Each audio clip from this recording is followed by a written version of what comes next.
Taruh. Nah, Assalamualaikum warahmatullahi wabarakatuh. Selamat pagi Ibu Dewi Nusraningrum dan teman-teman semua. Di sini kami dari kelompok 5. Sebelumnya saya akan memperkenalkan anggota kelompok 5 terlebih dahulu. Pertama yaitu saya Lensila Muda dan dua teman saya yaitu Silva Suryana dan Pio Marvisena.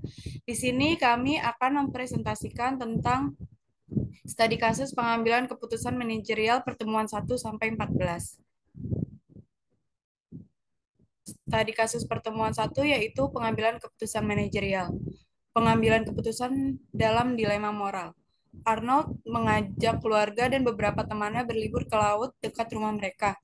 Saat berenang, arusnya deras dan teman serta istrinya terseret arus deras menuju ke arah yang berbeda. Meski perairannya dangkal, ia hanya mampu menyelamatkan satu. Apakah dia menyelamatkan istri atau temannya? Apa yang dia lakukan? Dalam contoh ini, baik teman maupun istri penting bagi Arnold dan sulit untuk memilih siapa yang akan diselamatkan. Kemungkinan menyelamatkan salah satu dibandingkan menyelamatkan yang lain dapat menimbulkan konflik dan memaksa Arnold mempertanyakan moralnya. Namun, karena ia hanya dapat menyelesaikan satu tugas, Arnold harus memutuskan siapa yang menurutnya lebih penting untuk diselamatkan. Tentu saja, jalan keluar yang lebih mudah bagi Arnold adalah menyelamatkan siapapun yang dia bisa dan meminta bantuan untuk menyelamatkan orang lain. Namun tidak jelas apakah ada orang lain di dekatnya. Oleh karena itu, pada titik ini, situasinya menampilkan dirinya sebagai dilema moral dan pilihan harus diambil. Selanjutnya, studi kasus pertemuan dua yaitu model pengambilan keputusan. Studi kasus di Bank Mega Kota Sukabumi. Bank Mega kantor cabang Sukabumi belum memiliki sistem untuk pemberian pinjaman kredit sehingga membutuhkan sebuah aplikasi dalam bentuk sistem pendukung keputusan untuk membantu pegawai khususnya bagian kepala cabang dalam memperbaiki dan merapikan data-data nasabah peminjaman kredit. Seorang pegawai yang ada pada bagian desmen dipercayakan untuk menginputkan data-data nasabah. Di dalam sistem pendukung keputusan tersebut terdapat data nasabah, data jenis pinjaman, data kriteria dan subkriteria, data pinjaman nasabah, pengiriman data, dan semua laporan. Untuk itu, perusahaan mengadakan analisis yang terdiri dari analisis prosedur yang sedang berjalan, analisis kebutuhan fungsional yang meliputi diagram konteks, DFD level 0, dan skema relasi. Sedangkan desain struktur menu merupakan jalur pemakaian sistem yang mudah dipahami dan mudah digunakan. Perancangan struktur menu dari SPK pemberian pinjaman kredit dibagi menjadi dua, yaitu struktur menu admin dan struktur menu pegawai. Pembangunan program aplikasi sistem pendukung keputusan pemberian pinjaman kredit menggunakan the satisficing model ini berguna untuk memudahkan dalam pencarian data, mengelola data yang dapat menghemat waktu dan tenaga, membuat kinerja desmen dan kepala cabang, serta dapat mencegah terjadinya kehilangan berkas-berkas penting sehingga dapat mengetahui data-data yang akan dibutuhkan. Selanjutnya yaitu studi kasus pertemuan tiga, yaitu pengambilan keputusan manajerial dalam situasi pasti dan tidak pasti. Yang pertama, dalam situasi pasti. Unilever merupakan perusahaan global yang memproduksi berbagai produk konsumen. Perusahaan tersebut ingin memutuskan antara dua proyek investasi yang memiliki tingkat pengembalian yang pasti. Pilihan A yaitu membangun pabrik baru untuk produksi sabun dengan investasi 10 juta dolar dan pilihan B yaitu meningkatkan kapasitas produksi pabrik yang sudah ada dengan investasi 8 juta dolar. Dengan menggunakan pohon keputusan di bawah pilihan A, buat simpul pabrik baru berhasil dengan hasil pengembalian 15 juta dolar. Sedangkan di bawah pilihan B, buat simpul kapasitas ditingkatkan dengan hasil pengembalian 12 juta dolar. Karena ini adalah situasi pasti, nilai hasil pengembalian sudah diketahui dengan pasti. Berdasarkan perhitungan, Unilever akan memilih pilihan A karena memiliki pengembalian tertinggi yaitu 15 juta dolar. Selanjutnya dalam situasi tidak pasti. Unilever berada dalam situasi di mana mereka perlu memutuskan apakah akan meluncurkan produk baru di pasar yang sangat bersaing. Tingkat keberhasilan produk ini sangat tidak pasti karena persaingan yang kuat. Pilihan A yaitu meluncurkan produk baru dengan biaya pemasaran 5 juta dolar dan pilihan B yaitu tidak meluncurkan produk baru dan tetap fokus pada produk-produk yang sudah ada. Dengan menggunakan pohon keputusan di bawah pilihan A, buat simpul produk baru sukses dengan probabilitas keberhasilan 30%. Hasil pengembalian diperkirakan sebesar sebesar 10 juta dolar. Sedangkan di bawah pilihan A buat simpul produk baru gagal dengan probabilitas keberhasilan 70%. Hasil pengembalian diperkirakan sebesar 0 dolar. Jadi, berdasarkan penelitian pasar, Unilever memperkirakan probabilitas keberhasilan produk baru. Maka, hitung nilai harapan untuk masing-masing pilihan. Misalnya, nilai harapan untuk pilihan A adalah 0,3 dikali 10 juta dolar ditambah 0,7 dikali 0 dolar, yaitu hasilnya 3 juta dolar. Berdasarkan nilai harapan, Unilever dapat memutuskan apakah akan meluncurkan produk baru. Jika nilai harapan positif, atau dalam hal ini 3 juta dolar, maka mereka dapat memilih pilihan A. Selanjutnya yaitu studi kasus pertemuan 4, yaitu pengambilan keputusan dalam situasi risiko dengan menggunakan nilai harapan payoff terbesar atau maksimum expected payoff atau MAP. Seseorang dihadapkan pada masalah penyimpanan uangnya, apakah dalam bentuk deposito atau pembelian saham. Keuntungan yang akan didapatnya bergantung pada laju pertumbuhan ekonomi. Laju pertumbuhan ekonomi meningkat dengan probabilitas 35% dan menurun 65%. Jika dipilih deposito, keuntungannya adalah 250 juta rupiah pada saat pertumbuhan ekonomi meningkat dan 175 juta rupiah pada saat menurun. Jika dipilih membeli saham, keuntungannya adalah 350 juta rupiah pada saat pertumbuhan ekonomi meningkat dan 125 juta pada saat menurun. Dengan menggunakan nilai harapan payoff terbesar, keputusan yang mana yang harus diambil yaitu kriteria pilihan MAP. Alternatif probabilitasnya itu ada bagian tindakan, deposito, dan beli saham. Bagian tindakan yaitu laju pertumbuhan ekonominya meningkat sebesar 0,35 dan laju pertumbuhan ekonomi menurun 0,65. Depositonya yaitu 250 dan menurunnya 175. Beli saham, laju pertumbuhan ekonomi meningkatnya 350 dan laju pertumbuhan ekonominya 125.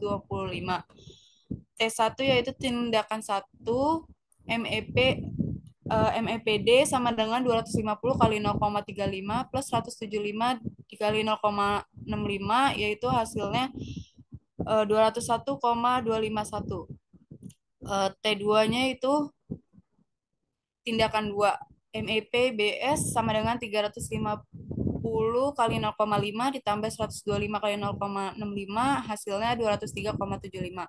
Oleh karena itu, MEP sama dengan 203,75 terbesar, maka diputuskan untuk membeli saham. Di dalam jangka panjang, secara rata-rata akan diperoleh keuntungan yaitu berupa bunga sebesar 203,75 juta rupiah. Selanjutnya akan dilanjutkan oleh teman saya, yaitu Pio Marquisiano. Baik, selanjutnya studi kasus pertemuan 5 prinsip-prinsip keputusan dalam menghadapi lawan yang berhadapan. Perusahaan Samsung sebagai pemimpin global di industri teknologi telah berhasil menghadapi persaingan dengan menerapkan prinsip strategis yang kuat. Salah satu prinsip yang diterapkan oleh Samsung adalah fokus pada inovasi produk.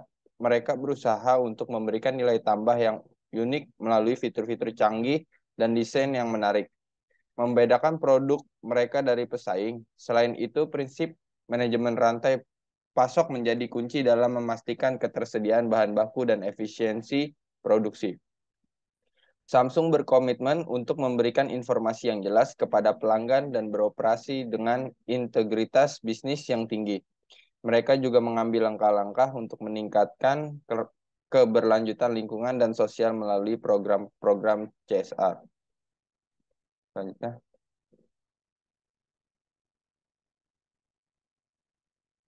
Studi kasus pertemuan ke-6 yaitu pemrograman linear dan metode grafik dan simplet.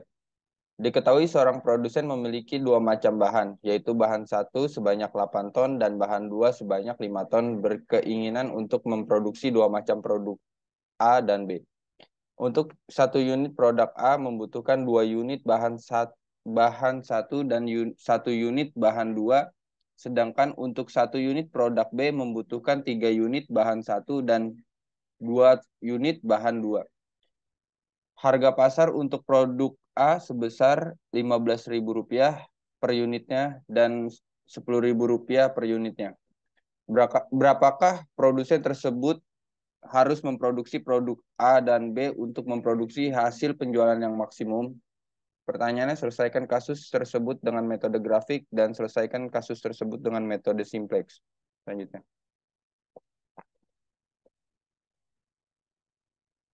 Studi kasus pertemuan 6 masih maksimum harga pasar yang bahan ke-1 itu bahan A 2, bahan B-nya 3. Maksimum penyediaan bahan ada 8. Bahan keduanya bahan kedua memproduksi A bahannya 1 dan B-nya 2. Maksimum penyediaan bahannya 5. Harga pasarnya yaitu yang A itu 15.000 dan yang B 10.000. Maksimumkan harga pasar Z sama dengan 15.000 X 1 dibagi 10.000 X 2 atau fungsi tujuan. Batasan-batasan. Bahan 1 2x1 ditambah 3x2 kurang dari sama dengan 8. Bahan 1x1 ditambah 2x2 kurang dari sama dengan 5. X1 dikali X2 lebih dari sama dengan 0. Dual prima. Minimumkan Y sama dengan 8Y1 dikurang 5Y2. Batasan-batasannya bahan 1 2Y1 ditambah Y2 sama dengan 15.000. Bahan 1 3Y1 ditambah 2Y2 lebih dari sama dengan 10.000. Namun Y1 dikali Y2 lebih dari sama dengan 0. Metode grafik 2x1 dikurang 3x2 sama dengan 8. X1 dikurang 0 dikurang lebih dari sama dengan 2 dikali 0 dikurang 3x 2 sama dengan 0. Hasilnya 3x2 sama dengan 8. 3x8. X2 sama dengan 8 bagi 3 sama dengan 2,6 atau 0,2,6. Bentar, saya lihat PowerPoint-nya. X2 sama dengan 0 di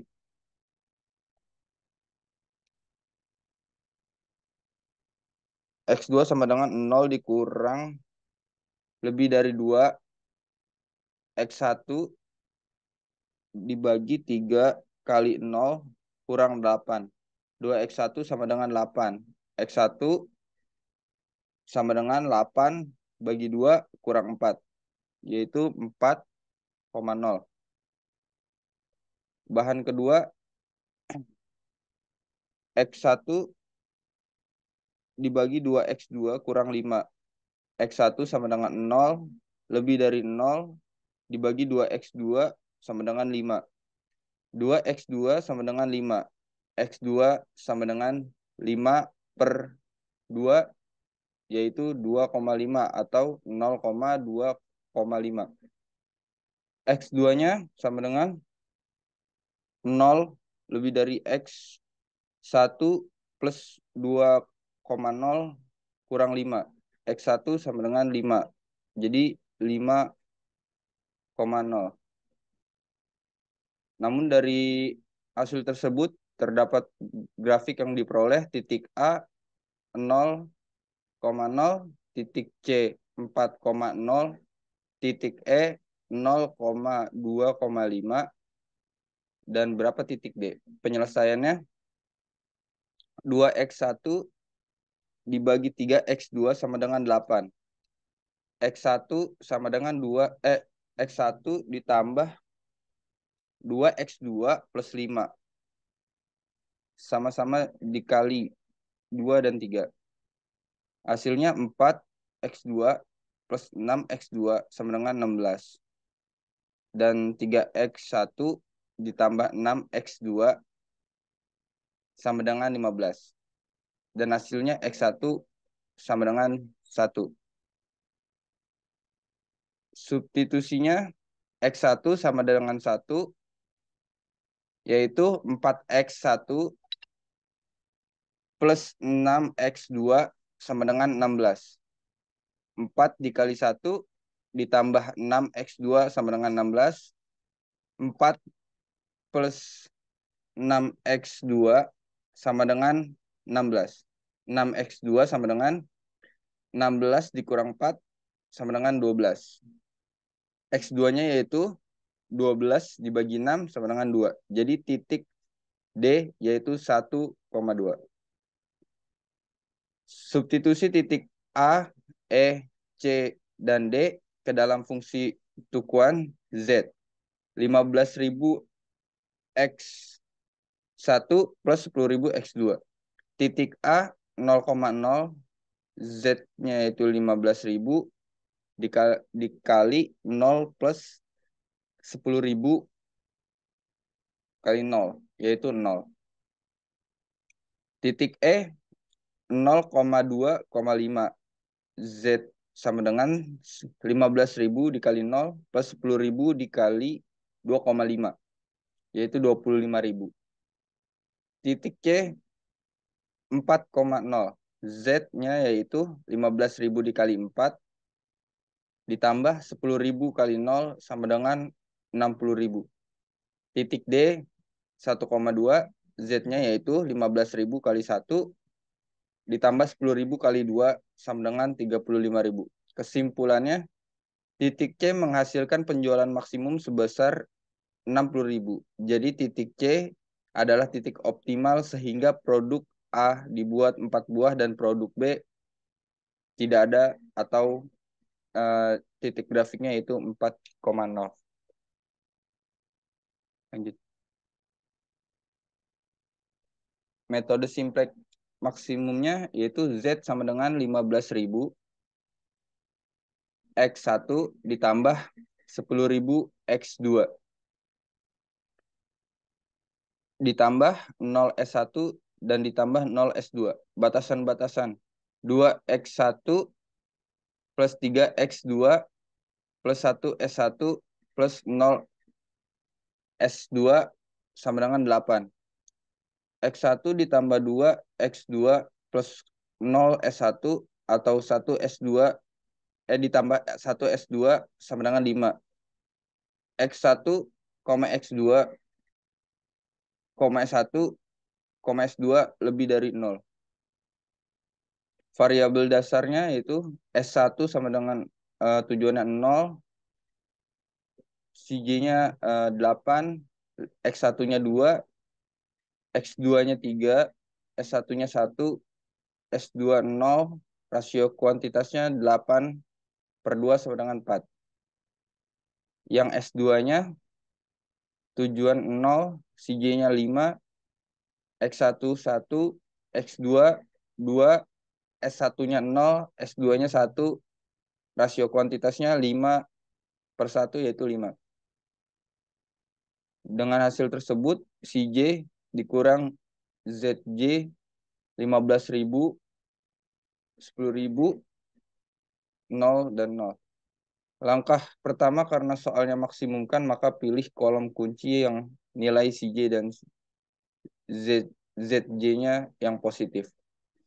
Paling besar pada tabel tersebut, kolom X1 memiliki positif terbesar, maka kolom kuncinya adalah kolom X1 di mana nilai CJ dikurang ZJ sama dengan 15.000. Langkah kedua, jika sudah ditemukan kolom kunci, kemudian hitung rasio kuantitas dengan cara Q per K. Dibagi kolom kunci X1, kemudian kita bisa mendapatkan baris kunci dengan cara pilih rasio kuantitasnya positif terkecil tabel tersebut baris kuncinya adalah 4. Karena yang terpilih kolom kunci adalah kolom X1, maka variabel dasar S1 diganti X1 dan baris kunci diperoleh dengan cara S1 tabel lama dibagi nilai kunci, yaitu pertemuan antara baris dan kolomnya, yaitu 2. S1 lama sama dengan 8, 2, 3, 1, 0 dibagi 2. X1 baru 4, 1, 3 per 2, 1 per 2, 0. Sedangkan untuk mencari S2 baru yaitu dengan cara S2 lama 0, 5, 1, 2, 0, 1 dikurang 1 per 2 dikali baris kunci lama yaitu X1. S1 lama 0, 0, 8, 2, 3, 1, 0. Jadi S2 barunya 0, 1, 0, 1 per 2, 1 per 2, 1. Dan ini tabel yang terbarunya. Variabel dasar X1 tujuannya 15.000, si J-nya jadi 4, X1-nya jadi 1, X2-nya 3 per 2, S1-nya jadi 1 per 2, dan S2-nya tujuannya 0, QNK-nya 1, X1-nya jadi 0, X2-nya 1 per 2, dan S1-nya jadi 1 per 2. Dan si J-nya di bagian QNK-nya garis miring K-nya 60.000, X1-nya 15.000, X2-nya 22.500, S1-nya 7.500. CJ-nya dikurang ZJ-nya di bagian X2-nya itu minus 12.500 dan di bagian S1-nya minus 7.500. Karena nilai CJ dikurang ZJ sudah kurang dari sama dengan 0 atau minus, maka nilai optimalnya adalah X1 sama dengan 4, X sama dengan 0. Dari penjualan maksimumnya adalah 60.000.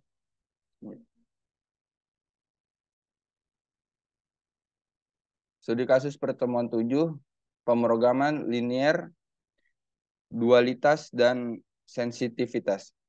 Sebuah perusahaan manufaktur yang memproduksi komponen elektronik sedang mempertimbangkan dua alternatif kebijakan produksi yang berbeda untuk tahun depan. Kebijakan pertama adalah meningkatkan jumlah produksi untuk memenuhi permintaan yang diperkirakan akan meningkat. Kebijakan kedua adalah tetap pada tingkat produksi yang sama seperti tahun ini. Manajer perusahaan ingin memahami dampak finansial dan pengaruh dari dua kebijakan ini. Produksi saat ini adalah 10.000 unit per tahun. Permintaan diperkirakan akan meningkat sebesar 20% per tahun depan.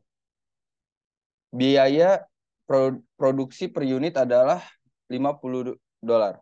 Harga jual per unit adalah $80. Biaya tambahan yang terkait dengan peningkatan produksi adalah $10.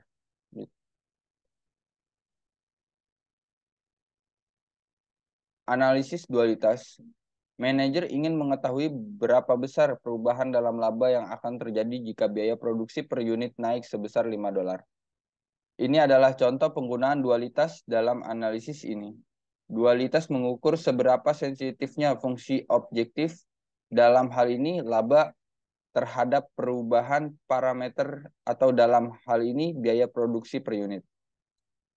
Hasilnya menunjukkan bahwa dualitas jika biaya produksi per unit naik sebesar $5, maka laba akan turun sebesar $5.000. Ini berarti biaya produksi per unit adalah parameter yang sangat sensitif terhadap laba perusahaan.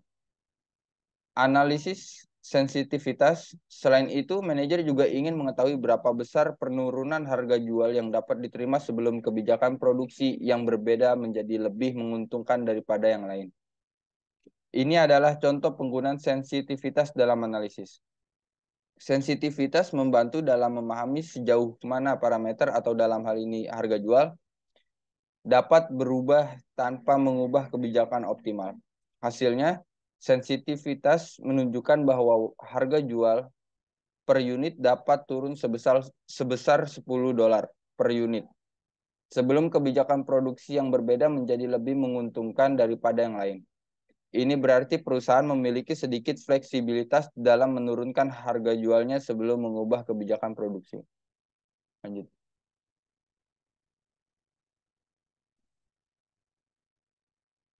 Selanjutnya yaitu studi kasus pertemuan 8. Pengambilan keputusan dengan tujuan jamak menggunakan metode eliminasi. Dalam persoalan pemilihan kontraktor, sebuah gedung seringkali ada persyaratan biaya yang tidak boleh melebihi angka tertentu dengan pengalaman kontraktor yang minimal harus dipenuhi dalam pengerjaan pembangunan gedung. Metode eliminasi dari tabel 5.7 dihasilkan metode eliminasi sekual dimulai dengan proses eliminasi alternatif yang tidak memenuhi atribut terpenting. Kemudian metode ini diteruskan dengan proses eliminasi alternatif untuk atribut berikutnya dan seterusnya. Proses ini baru berakhir setelah tidak ada lagi alternatif yang dapat tereliminasi. Dapat dilihat pada tabel 5.7 bahwa kontraktor 4 tereliminasi pada kriteria pertama yaitu biaya produk cash of project. Harus lebih rendah dari 500 juta rupiah. Selanjutnya kontraktor 3 tereliminasi pada atribut berikutnya yaitu rekam jejak untuk keterlambatan penyelesaian proyek yang tidak boleh melebihi 2 bulan. Lanjut. Selanjutnya akan diteruskan oleh teman saya yaitu Silva.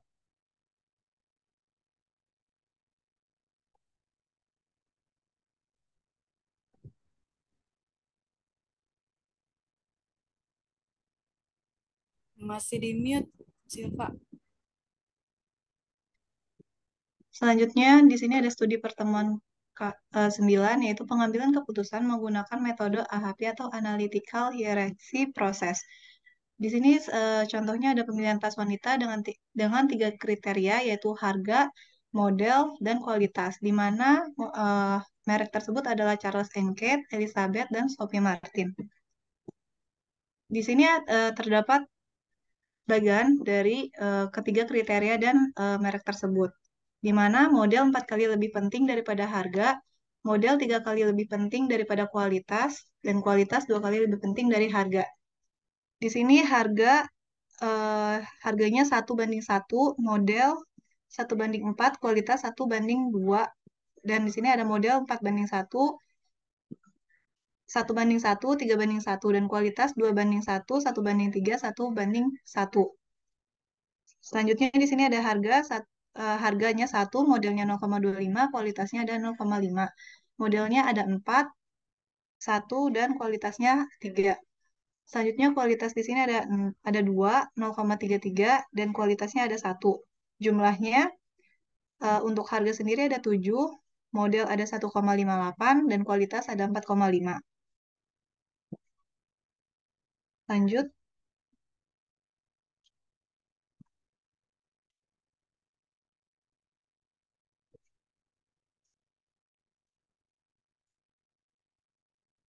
Dilihat dari soal harga Charles & Kate 5 kali lebih tinggi dari Sophie Martin. Selanjutnya, harga Charles & Kate 3 kali lebih tinggi dari Elizabeth, dan harga Elizabeth 2 kali lebih tinggi daripada Sophie Martin. Di sini terdapat gambar dari tabelnya, yaitu Charles & Kate 1:1, 3:1, dan Sophie Martin 5:1. Elizabeth 1:3 dibanding Charles & Kate, 1:1 dibanding Elizabeth, dan 2:1 dibanding Sophie Martin. Sophie Martin 1:5 dibanding Charles & Kate, 1/2 dibanding Elizabeth, dan 1/1 dibanding Sophie Martin itu sendiri.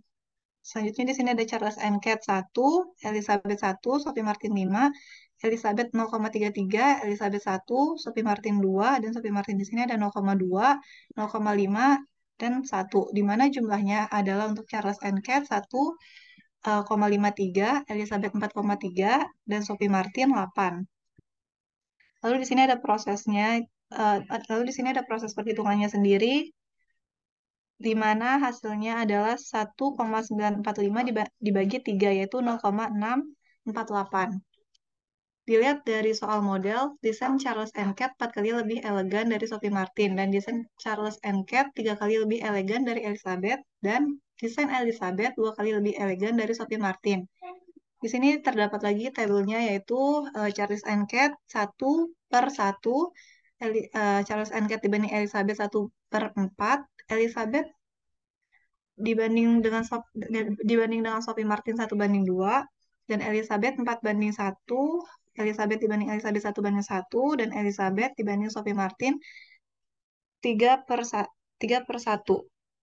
Dan Sophie Martin 2/1, Sophie Martin dibanding Elizabeth 1/3, Sophie Martin dibanding Sophie Martin itu sendiri 1/1. Di sini Charles and Kate 1, Elizabeth 0,25, Sophie Martin 0,5. Elizabeth di sini ada Charles and Kate 4, Elizabeth itu sendiri 1, dan Sophie Martin 1. Sophie Martin di Charles and Kate itu 2, Sophie Martin di Elizabeth 0,33, dan Sophie Martin itu sendiri 1. Jumlahnya adalah untuk Charles and Kate 7, untuk Elizabeth 1/58, dan untuk Sophie Martin 4,3. Di sini ada proses perhitungannya lagi, di mana hasil yang didapatkan adalah 0,412 dibagi 3, yaitu 0,137. Next. Di sini dilihat dari soal kualitas, kualitas Charles and Kate 3 kali lebih bagus daripada Sophie Martin, dan kualitas Charles and Kate 2 kali lebih bagus daripada Elizabeth. Kualitas Elizabeth 2 kali lebih bagus daripada Sophie Martin. Seperti yang terlihat pada tabel di sini, di mana Charles and Kate dibanding Charles and Kate itu sendiri 1/1, dibanding Elizabeth 2/1, dan dibanding Sophie Martin 3/1. Elizabeth dibanding Charles and Kate 1/2, Elizabeth dibanding Elizabeth itu sendiri 1/1, dan Elizabeth dibanding Sophie Martin itu 2/1. Sophie Martin dibanding Charles and Kate 1/3, Sophie Martin dibanding Elizabeth 1/2, dan Sophie Martin dibanding Sophie Martin itu sendiri 1/1. Di mana jika dihitung di sini ada Charles and Kate 1, Elizabeth 2, Sophie Martin 3, Charles and Kate di sini ada 0,5, 1, dan 2. Sophie Martin di sini ada 0,33, Elizabeth 0,5, dan Sophie Martin 1.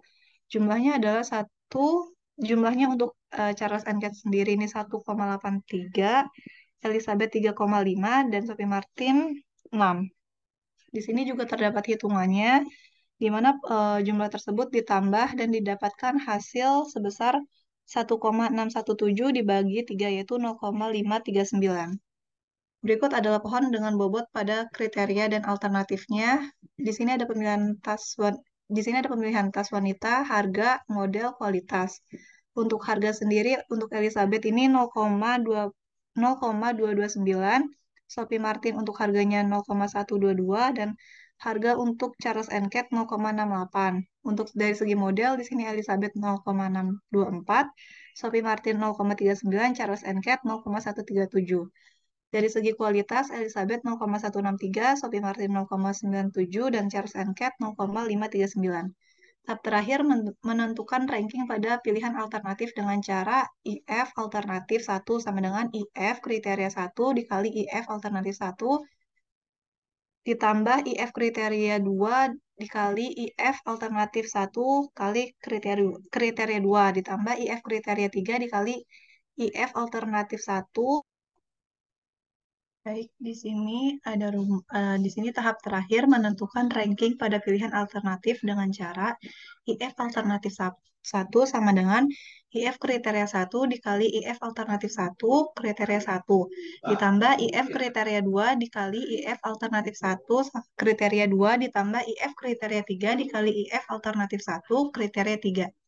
Di sini ranking pertama sendiri ada Elizabeth dengan total dengan hitungannya 0 kali 137 dikali 0,229 ditambah 0,624 dikali 0,624 ditambah 0,39 dikali 0,163. Hasilnya yaitu 0,459. Yang kedua di sini ada Charles and Cat, di mana hitungannya adalah 0,137 dikali 0,648 ditambah 0,624 dikali 0,137 ditambah 0,239 dikali 0,539. Hasilnya adalah 0,3303. Yang terakhir di sini ada Sophie Martin, yaitu hitungannya adalah 0,137 dikali 0,122 ditambah 0,624 dikali 0,39 ditambah 0,39 dikali 0,297. Hasilnya adalah 237. Hasilnya adalah 0,237. Jadi peringkat pertama di sini ada Elizabeth, peringkat kedua adalah Charles and Cat, dan ketiga ada Sophie Martin. Next. Studi kasus pertemuan 10 yaitu pengambilan keputusan intuitif. Di mana contohnya di sini adalah Ursula Burns, mantan CEO tahun 2009 sampai dengan 2010, Xerox, bangga dengan kekayaan warisan dan produk terkenal perusahaan. Namun dia tidak bernostalgia dengan masa lalu karena dia ingin membangun masa depan baru untuk Xerox. Dia secara intuitif lolos dari jebakan yang menyebabkan kehancuran Kodak atau kurangnya kreativitas strategi menyebabkan salah menafsir bidang pekerjaannya. Hal ini mencakup outsourcing, produksi, dan pengurangan atau penghapusan produk-produk tenda. Dia memindahkan perusahaannya ke era digital, seperti manajemen proses bisnis, sehingga menciptakan kembali Xerox. Berdasarkan kemampuan intuitifnya sebagai penyedia solusi teknologi tinggi, layanan bisnis adalah bidang yang cerdas untuk dikerjakan dengan pendapatan yang dapat diandalkan bahkan dalam situasi yang lebih buruk. Berdasarkan perhitungannya, ini adalah potensi pasar senilai 500 miliar dolar dan keunggulan Xerox dalam mendapat sebagian besar keuntungan tersebut disebabkan oleh kemampuan inovatif dan pengambilan keputusan yang intuitif. Next. Selanjutnya di sini ada studi kasus pertemuan 11-12 yaitu teori antrian, di mana contoh studi kasusnya adalah petugas pelayanan pinjaman pada sebuah bank mewawancarakan seluruh nasabah yang ingin membuka rekening pinjaman baru. Tingkat kedatangan para nasabah tersebut adalah 4 nasabah per jam. Berdasarkan distribusi Poisson dan petugas rekening tersebut menghabiskan waktu rata-rata 12 menit untuk setiap nasabah yang ingin membuka rekening baru. Tentukan karakteristik operasi PO banding LS banding LQ dibanding WS banding WQ dan PW untuk sistem ini. Jawabannya yaitu pertama di sini ada karakteristik operasional untuk sistem pelayanan tunggal, di mana lambdanya adalah 4 nasabah per jam kedatangan dan mu-nya adalah 5 nasabah per jam yang dilayani. Di sini ada penyelesaiannya dengan cara probabilitas tidak adanya nasabah dalam sistem di mana PO sama dengan 1 dikurang mu sama dengan 1 dikurang 4/5 sama dengan hasilnya adalah 0,2.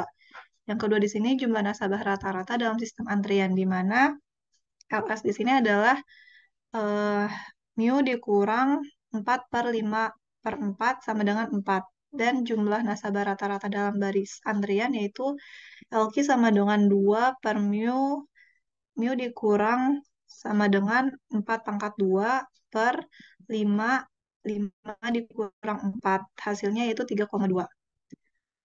Selanjutnya ada waktu rata-rata yang dihabiskan seorang pelanggan dalam keseluruhan sistem antrian di mana WS sama dengan 1 per mu dikurang 1/5 dikurang 4 sama dengan 1 jam.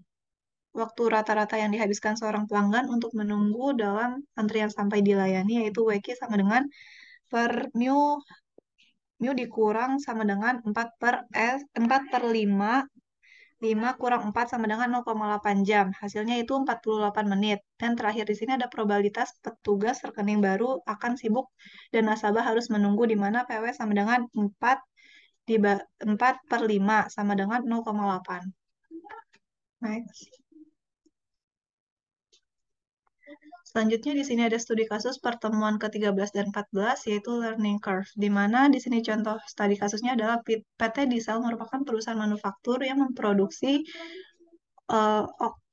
lokomotif diesel membutuhkan 50.000 jam kerja untuk memproduksi unit pertama. Berdasarkan pada pelanggan Masa lalu learning rate ditentukan sebesar 80%. A. Dengan menggunakan model logaritma, buatlah estimasi jumlah jam kerja tenaga kerja langsung yang disyaratkan dan rata-rata kumulatif jumlah jam kerja per unit untuk 40 unit pertama. B. Berdasarkan pertanyaan A, gambarkan situasi tersebut dalam learning curve. Solusinya di sini ada estimasi jumlah jam tenaga kerja langsung yang disyaratkan untuk memproduksi unit yang ke-40 adalah di sini penyelesaiannya dengan cara cut 40 sama dengan 50.000 dibagi 40 log 0,8 dibagi log 2.